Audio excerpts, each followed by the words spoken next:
Say hello to the big nasty, the 2023 Chevy Corvette Z06. Or is that Nasty Jr., son of Nasty? Big Nasty too? Well, whatever you call it, this Z06 is clearly a badass with a menacing wide body stance and an all-new 670 horsepower V8 that ought to wail. Now, I can't claim to have come up with the Big Nasty nickname, but I was there when it was minted. Ladies and gentlemen, introducing the Big Nasty, the 2015 Corvette Z06. Way back in 2014, GM's head of global product development, Mark Royce, debuted the C7 Z06, giving it that nickname at the Detroit Auto Show. When that growling front-engine supercar killer rolled up on stage, it just about brought the house down. Today's mid-engine C8, however, is a completely different animal, and I can't wait to see what this higher horsepower Z06 derivative brings to the table. So let's dive in. For starters, the last Z06 had a supercharged 6.2-liter small block, but the beating heart of this new model is actually smaller, although that doesn't mean that it's less powerful. Tucked underneath that sloping rear glass is an all-new V8, and it's only 5.5 liters. Dubbed LT6, this compact 8 whips up 670 horsepower, and it'll spin like crazy to get there. It's got an 8,600 RPM redline. 8,600. So how'd that happen? Not only is there no parasitic drag from a supercharger because this engine is naturally aspirated, the LT6 features a flat plane crank which greatly lowers inertia and allows for a much higher redline than the Stingray, which taps out at 6,500. It should also make for lightning-quick throttle response. If you've been paying attention to Corvette racing, I'm sure you had a feeling that this was coming. A version of this engine has been powering the C8R endurance racer around many of the world's toughest tracks since 2019. In fact, Corvette was the GTLM Series champ last year. Flat plane cranks tend to make for more compact engine dimensions and a freer revving nature, but the downside is that they also tend to produce lower torque. This engine produces 460 pound-feet at 6,300 RPM, which is a huge drop-off from the last Z06, which put up 650. Flat planes also tend to produce a very different engine sound than the big, lumpy sound we've come to love in American V8s. Think more Ferrari than HRA. It's fair to say that this is going to be a much revier and very different feeling driving experience. Chevy's being kind enough to fire up this guy in the studio just for a second to give us a taste, but we're really going to need to have it outside at full chat to really get a sense for the occasion here.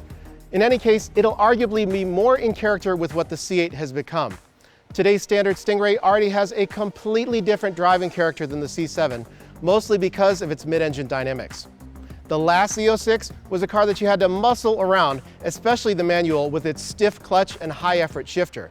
The C8, well, it's more of a finesse car with better balance and lighter inputs. It feels more modern and capable, but also somehow less visceral in ways, so it'll be interesting to see if the Z06 restores any of that old feeling or if it goes even further in the other direction.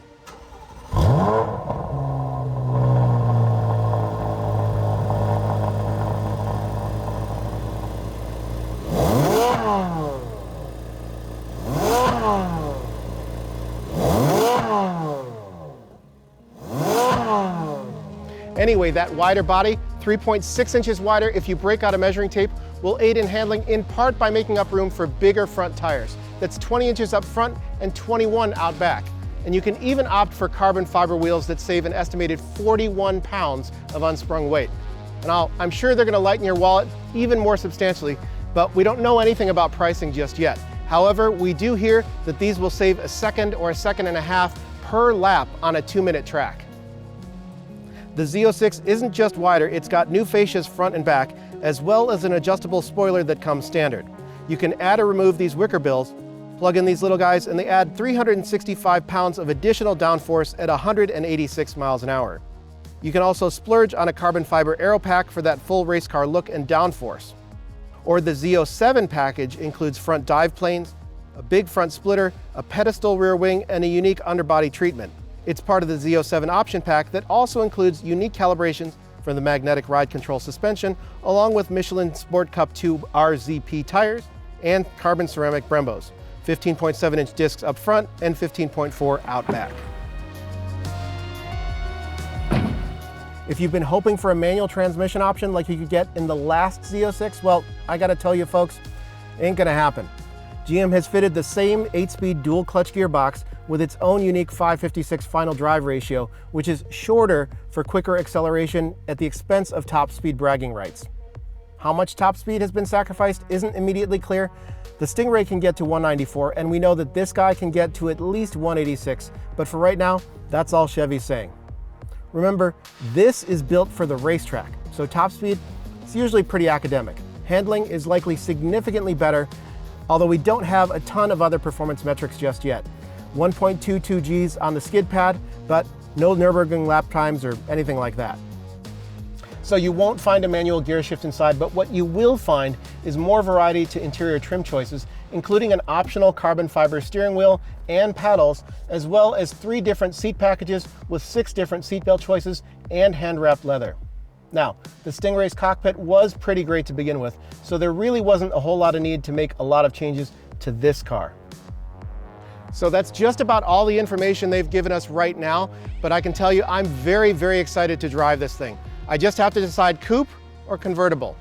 Oh, one more thing. For you Corvette fans outside of North America, I've got some really good news. The Z06, or should I say the Z06, will be available wherever the regular Stingray is sold worldwide, including in right-hand drive form. So look out, Porsches and Ferraris of the world. The big nasty is coming for your lunch money starting in Q2 of next year.